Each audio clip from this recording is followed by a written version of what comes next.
इस वीडियो में हम रदरफोर्ड की मॉडल के बारे में पढ़ेंगे। पिछले वीडियो में हमने थॉमसन की परमाणु मॉडल के बारे में पढ़ा। आइए अब आपको एक रोचक घटना के बारे में बताते हैं।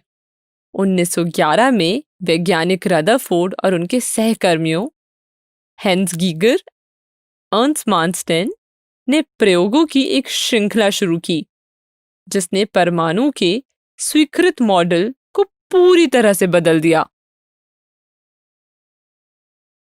उन्होंने तेज गति वाले अल्फा कणों के साथ सोने की पन्नी की बहुत पतली शीट पर बमबारी की। अल्फा कण एक प्रकार का प्राकृतिक रेडियोधर्मी रेडियो एक्टिव कण होता है। यह एक हाइड्रोजन परमाणु के लगभग 4 गुना बड़ा है और धन आवेशित कण होता है। उन्होंने सोने की पतली पन्नी इसलिए ली ताकि अल्फा कण उसमें से आसानी से निकल जाए। याद करें, हमने थॉमसन के मॉडल में ऐसा पढ़ा था कि एक परमाणु का द्रव्यमान और आवेश पूरे परमाणु में समान रूप से वितरित होता है। वैज्ञानिकों को उम्मीद थी कि सभी अल्फा कण केवल एक छोटे से विक्षेपण के साथ सोने की पन्नी से गुजरेंगे या बिल्कुल सीधे निकल जाएंगे। हैरानी की बात यह है कि उनको इसके बिल्कुल विपरीत परिणाम मिले। आइए अब हम रदरफोर्ड के प्रयोग को देखते हैं।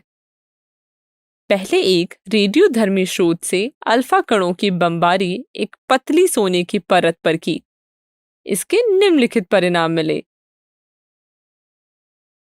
तेजी गति से चल रहे अधिकतर अल्फा कण सोने की पन्नी से सीधे निकल गए।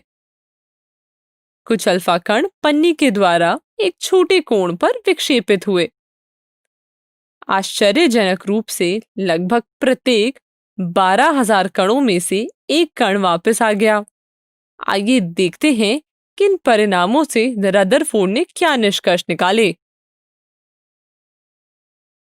परमाणु के भीतर का अधिकतर भाग खाली है, क्योंकि अधिकतर अल्फा कण बिना विक्षेपित हुए सोने की पन्नी से बाहर निकल आते हैं।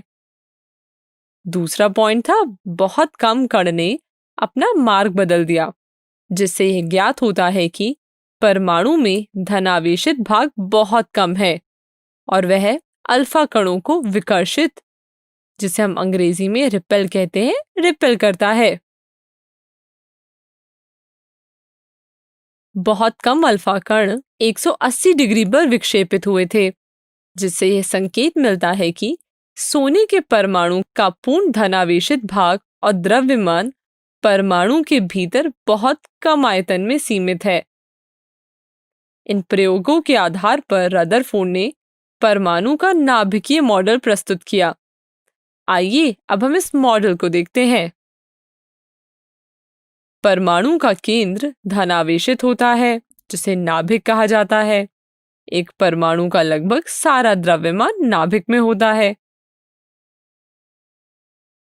इलेक्ट्रॉन नाभिक के चारों ओर सर्कुलर मार्ग में, जिसे हम हिंदी में बोलते हैं वर्तुलाकार मार्ग में, चक्कर लगाते हैं और नाभिक का आकार परमाणु के आकार से काफी कम होता है।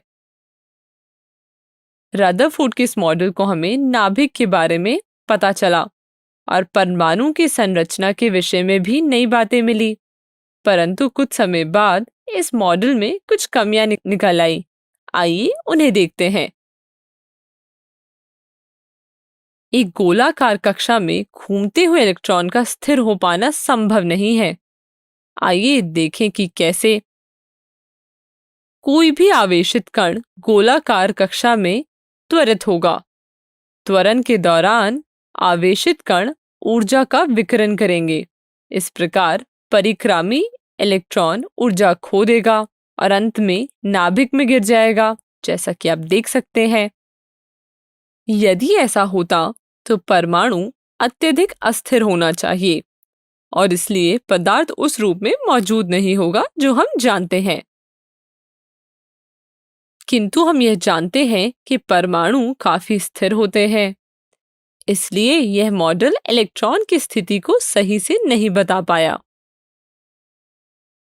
अब हम अगले वीडियो में देखेंगे रदरफोर्ड के मॉडल की कमियों को दूर करने के लिए कौन सा मॉडल प्रस्तावित किया गया?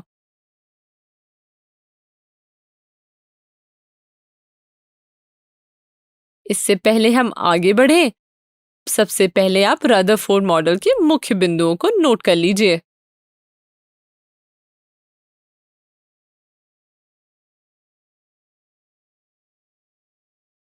धन्यवाद।